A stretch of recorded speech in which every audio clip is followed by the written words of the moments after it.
Messy like Pigpen. Meet Pigpen, the messiest kid around. Pigpen takes disheveled to a whole new level. He is surrounded by a cloud of dirt, jumps in every mud puddle, and refuses to take a shower. Why? Pigpen believes he's covered in the dust of ancient civilizations. Who am I to disturb history? He always says. Every move Pigpen makes raises a cloud of dust. When he claps his hands at something funny on TV, puffs of dirt completely block the screen. When he reaches out to catch a baseball, he creates such a dust storm that he blends in with the outfield. Good grief, Charlie Brown says when the dust starts to bother him.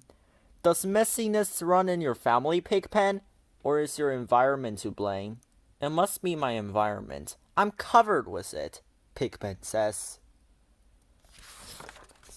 There are some advantages to being messy.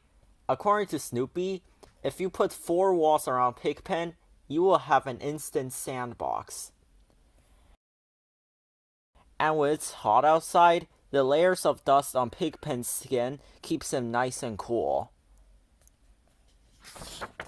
But sometimes even Pigpen notices that all that dirt has a downside. When he plays hide and seek, Lucy always finds him right away. Why? Because he leaves a trail of dust behind him that leads straight to his hiding spot. Works every time, Lucy says. That's when Pigpen asks her for advice.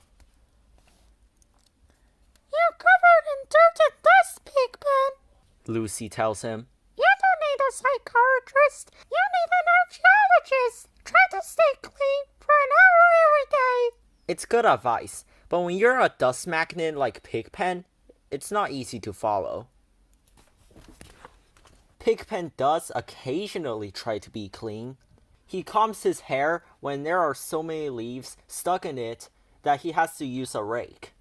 He wipes off his eyes when there are so many layers of grit that he can't see where he's going. One time though, Pigpen did the unthinkable. At least for him, it all started at school.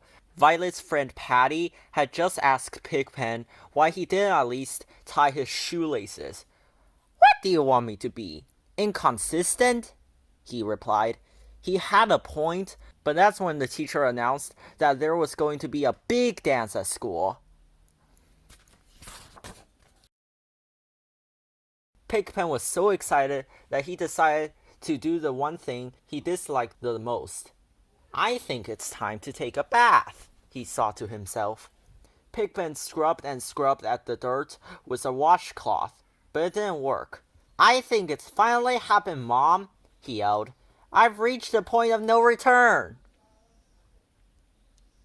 With a bit of elbow grease, and after quite a few long, hot soaks in the tub, Pigpen was finally squeaky clean. He headed to the dance with a spring in his step.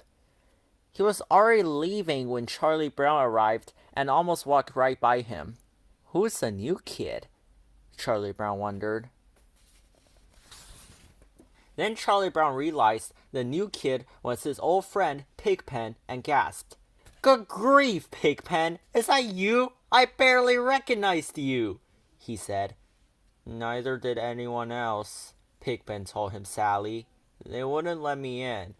Well, at least you tried, said Charlie Brown.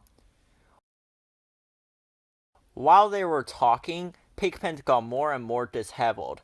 Suddenly there was a wham, and Pigpen was filthy again from head to toe. What can I say? Pigpen said. I'm a dust magnet. You look messier than ever, Violet said when she walked by. Don't listen to her, Pigpen, Charlie Brown said. I'm beginning to wonder if you really are carrying around the dust of an ancient civilization. Sort of makes you want to treat me with more respect, doesn't it, Violet? Pigpen said proudly. Thanks for standing up for me, Charlie Brown, Pigpen said, and pulled some candy out of his pocket. Here, have some gumdrops. Charlie Brown knew that gumdrops weren't usually brown, but he didn't want to hurt his friend's feelings, so he ate them, dirt and all. Pigpen began to wear his grime with pride again. He showed up to Freda's birthday party looking dirtier than ever.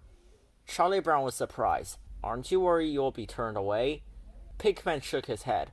The present is clean. Sure enough, Freda welcomed them and said, It's wonderful to see you, as Pigpen handed the present to her.